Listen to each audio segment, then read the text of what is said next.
Today, we're diving deep into the most powerful and, honestly, the most ancient piece of hardware you own, your brain. Let's get into it. Just let that sink in for a minute. The very thing that's making all of your complex modern-day decisions is running on software that was built for a world of mammoths and saber-toothed tigers. And that's the big question, isn't it? If this machine is so perfectly designed for survival, why does it feel like it's constantly tripping us up, making us anxious, and keeping us stuck? Well, let's find out. Here's the deal. That old programming, the stuff that was absolutely essential for keeping us alive back then, now causes, well, let's call them glitches. Psychologists call them cognitive biases, but really, they're like mental traps in our everyday lives. We're going to look at 4 of the biggest ones. All right, let's kick things off with a classic, one you've probably fallen into a million times without even realizing it. It's called the sunk cost trap, and it's a glitch that basically keeps us driving while staring in the rearview mirror. At its core, it's pretty simple. Your brain absolutely despises waste. I mean, for our ancestors, wasting resources could literally be a death sentence. So our brains evolved to see finishing something, anything, as a win, even when the smartest move is to just cut our losses and walk away. You know this feeling, right? It's that little voice in your head that says, but I've already put 5 years into this company, or, but we have so much history together. That past investment feels so huge that walking away feels impossible, even if staying is making you totally miserable. Your brain is stuck on what you've already spent, not what it's going to cost you to stay. Okay, so from one trap to another. This next bug is a lot more subtle, but oh man, is it powerful. It's like we build this invisible cage around ourselves, piece by piece, with every single failure. The most important word on this slide is learned. We aren't born with this. No way. It's a program that gets installed through our experiences. Our survival machine is designed to learn from failure, to predict what's going to happen next.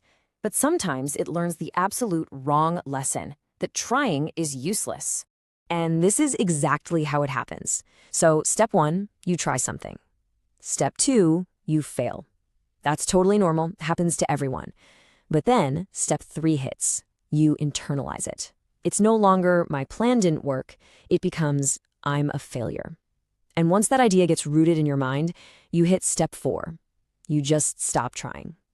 The cage is finished and you've locked yourself inside. Have you ever wondered why one mean comment can ruin your whole day, but a dozen compliments just kind of bounce off? That's not you being dramatic. It's another factory setting in your ancient brain. And from a survival standpoint, this makes total sense. If our ancestors forgot where a tasty berry patch was, they missed a meal. No big deal. But if they forgot there was a tiger in that berry patch, game over. So your brain evolved to be like Velcro for bad experiences and Teflon for good ones. It's what kept the species going. In our world, this plays out all the time. You could give an amazing presentation, get a round of applause, but the one thing you'll be thinking about later is the one guy in the back row who was yawning. And you can see it right here, plain as day. The emotional math just doesn't add up. That one little insult carries so much more weight in our system. Our survival machine flags it as a potential threat and puts everything on high alert. While all those nice compliments, they just get filed away as, not a threat. So for our last bug, let's talk about an internal fight that happens every single day. It's the battle between the you of right now and the you that you want to be in the future. This is the reason New Year's resolutions are so incredibly hard to stick with. Your brain is hardwired to value what it can have right now way more than some amazing thing it might get later. The old saying, a bird in the hand is worth 2 in the bush. Yeah, that's basically your brain's motto. I mean, this is the classic trade-off, isn't it? Your brain looks at this and sees the guaranteed, cozy comfort of Netflix tonight as way more real and valuable than the vague, uncertain satisfaction of finishing that project 6 months from now. That future reward gets discounted. It just feels less real, less important.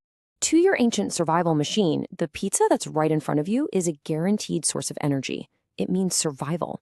That trophy down the road, who knows what could happen between now and then? That deep ancient programming makes the small, instant reward feel almost irresistible, and it often comes at the expense of our biggest, most important goals. So we've got this ancient brain running on buggy, outdated code. What on earth are we supposed to do? Well, the good news is you don't need a brand new brain. You just need to learn how to debug the one you've got. Now, this is maybe the most important takeaway of all. Trying to use brute force and willpower to fight these instincts is exhausting, and spoiler alert, it usually doesn't work. The real power comes from awareness. It comes from understanding why you feel that pull to stay on the couch, or why that mean comment stings so much. And here's a really simple way to start. First, just notice the feeling. That urge to procrastinate, that flash of defensiveness. Okay, there it is. Step 2, give it a name. Oh, hello, negativity bias. Or, that's my old friend hyperbolic discounting. Just naming it creates a little space between you and the feeling. And that space gives you the power to question it. And finally, to make a conscious choice instead of just running on autopilot. See, once you understand these ancient programs, you're not a prisoner to them anymore. You become the programmer. You can see the code and you can decide if you actually want to run it. So the only question left is, which program are you going to start with?